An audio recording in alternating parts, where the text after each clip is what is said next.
Assalamualaikum warahmatullahi wabarakatuh. Selamat pagi pemirsa Net TV Sulsel.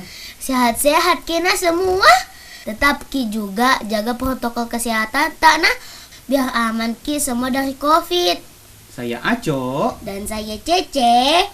kembali bersama kami Di program kesayangan kita bersama, Lingkar Kreatif. Aco, ayo pergi nonton festival deh. Festival apa itu, Cece? Festival musik kah? Dede, sota miseng. Bukan festival musik Aco, tapi mulo festival. Deh, apa mi itu mulo festival? Nonton mau ki paling dulu ini deh liputannya deh, biar paan ki. Oke deh.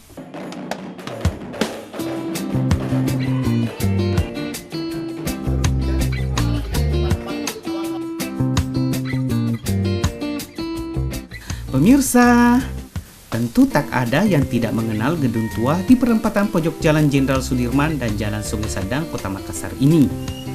Yup, gedung yang berarsitek Eropa klasik itu adalah Gedung Mulo, salah satu dari sekian arsitektur heritage peninggalan masa kolonial Belanda yang masih bertahan dengan baik di kota Anyi Mamiri ini.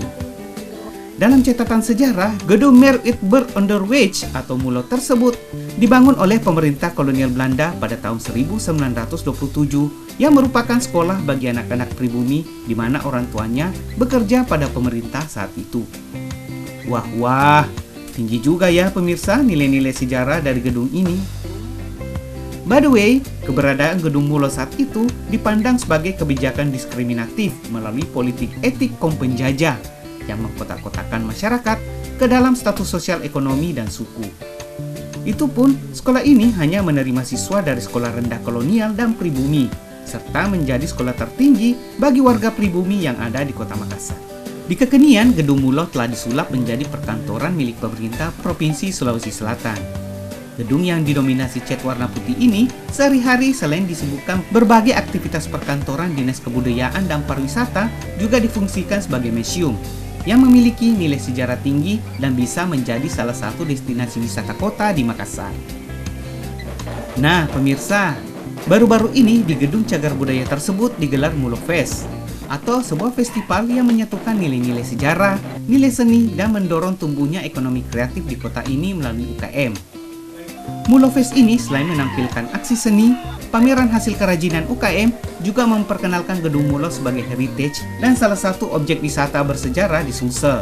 Sekretaris Dinas Kebudayaan dan Pariwisata Provinsi Sulsel, Depo Kadafi, mengungkapkan Mulo Fest ini merupakan pintu masuk untuk memperkenalkan masyarakat, terutama kaum milenial tentang Gedung Mulo. Mulo Fest ini akan menjadi penanda bahwa gedung ini terbuka untuk umum, bukan hanya menjadi pusat perkantoran untuk kebudayaan dan pariwisata Sulawesi Selatan, tapi juga menjadi objek wisata yang bisa dikunjungi oleh siapa saja yang mau tahu tentang sejarah gedung ini.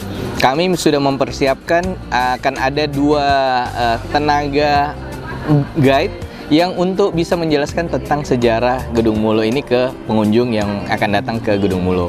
Tentu saja ada supaya lebih kekinian akan ada juga kopi mulonya supaya orang bisa tetap merasakan kopi sambil keliling-keliling, tapi kopinya ini kopi yang berasal dari Toraja. Jadi lokal juga, ditambah lagi akan ada jualan kue-kue tradisional untuk memastikan semuanya adalah lokal dan Sulawesi banget. Opening festival yang berlangsung di selasar gedung disajikan berbagai pertunjukan seni seperti tari tradisional 4 etnis dan persembahan lagu-lagu daerah dengan kolaborasi musik kekinian berwarna tradisional, jazz, serta alternatif. Di selasar gedung lainnya juga terdapat pameran lukisan yang merupakan hasil lomba lukis bertema sejarah dari sejumlah seniman lukis dan pelajar sekota Makassar. Sementara di halaman tengah gedung dikelilingi berbagai hasil kerajinan UKM masyarakat yang dipamerkan di bawah tenda. Ratusan hasil kerajinan yang merupakan produk kreatif anak-anak milenial kota ini adalah produk UKM yang bahannya berasal dari berbagai daerah di Sulawesi Selatan. Mulai dari aksesoris fashion seperti jam tangan, tas dan baju, dan sejumlah kuliner tradisional dan kuliner modern seperti keripik keju dan kebab, serta kopi racikan yang bahannya dari Toraja. Paling tidak kalau selama ini kan boleh dikatakan orang hanya mengetahui Gedung Mulo ini sebagai gedung perkantoran.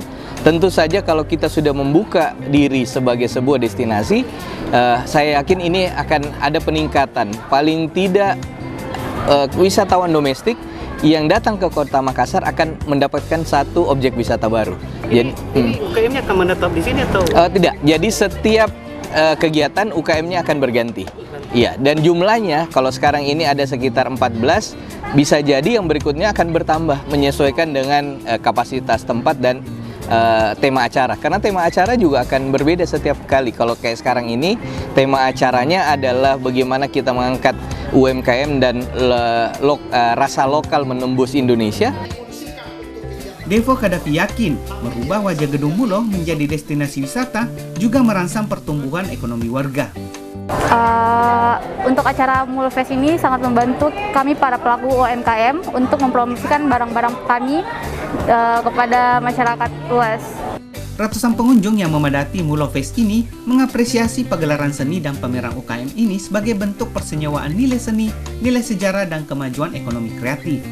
Salah satu pengunjung yang juga Kepala Dinas Pariwisata Provinsi Maluku, Prof. Dr. Max Markus Patinama, mengakui sangat terinspirasi dengan kegiatan pariwisata ini. Ia berharap ke depan antara daerahnya dan Provinsi Sulsel bisa bekerja sama memajukan pariwisata di kedua daerah tersebut. Jadi kalau di kita itu salam baku bungkus. Ya, jadi kita dengan Makassar atau Sulawesi Selatan dan Maluku sudah baku bungkus. Saya kira ke depan ini kita akan membuat kedua masyarakat Maluku dan Sulawesi Selatan ini harus baku bungkus terus. Meski Mulo Fest telah berakhir, bagi masyarakat terutama pelaku UKM dan ekonomi kreatif, masih ada loh Mulo Fest berikutnya yang bisa mewadahi kreativitas Anda di festival tersebut.